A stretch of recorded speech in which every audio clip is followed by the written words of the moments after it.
As a reminder of what we've done the last time, here are a few pictures that are associated with our own Milky Way galaxy.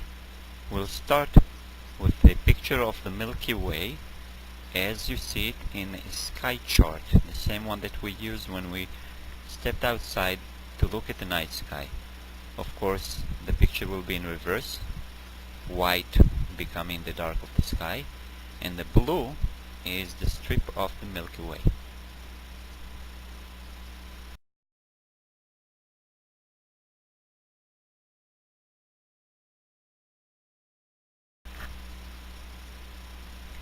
Here is a projection picture of the night sky with the Milky Way on it, of course, at an angle to the previous picture.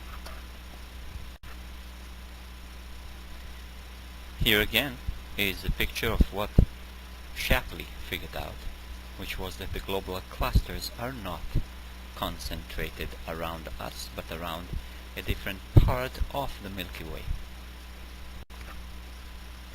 Now here is another panoramic view of everything that's around us.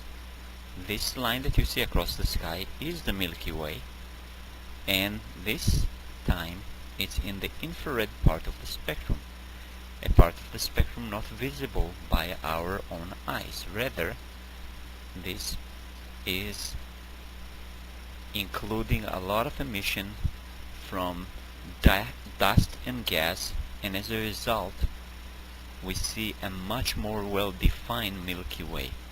Heck, we even see a bulge towards Cygnus X1, which is where we said the very center of the galaxy was supposed to be.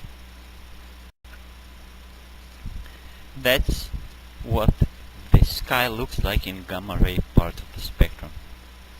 All of the line that's colored along the middle, that's the Milky Way, we're inside. All the dots that are off from that, just above and just below, for example, these are not in our own galaxy, but rather there are active galaxies that emit a lot of gamma rays that are very far away. So, with these observations in mind, let's see what we think our galaxy looks like by the evidence we have from the inside.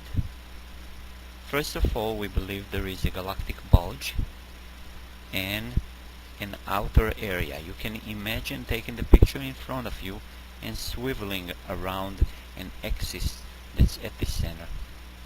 That's gonna be the disk of the galaxy, and the bulge, kind of like an a nice egg, right?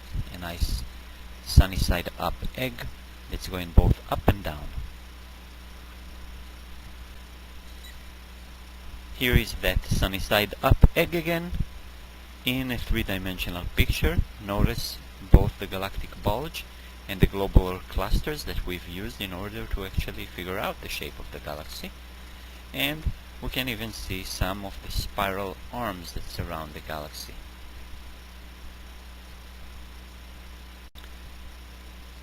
Now this is what we imagine our galaxy looks like from the outside. Obviously, we cannot go outside. The trip would take at least tens of thousands of years at a speed close to the speed of light. That's because the galaxy is 100,000 light years across. So to go out that much will need about 50,000 years at peak speeds. As you can see, our galaxy has not only a bulge, but something that looks like a bar. It's called the bar galaxy, and not because of its famous drinks. What we see in this picture is a different galaxy. Heck, it's not that different from what we think our galaxy looks like. And lo and behold, it's fairly close to us in cosmic terms. It's 2 million light years away, and it's called the Great Galaxy in Andromeda. If you want to be more technical, it has letters associated with it. M31 is the main large galaxy. The small satellite galaxy right next to it on the bottom right is called M32, and there is M33 there as well. These galaxies are moving towards us and will collide with us. Don't hold your breath. This will be in quite a few billions of years.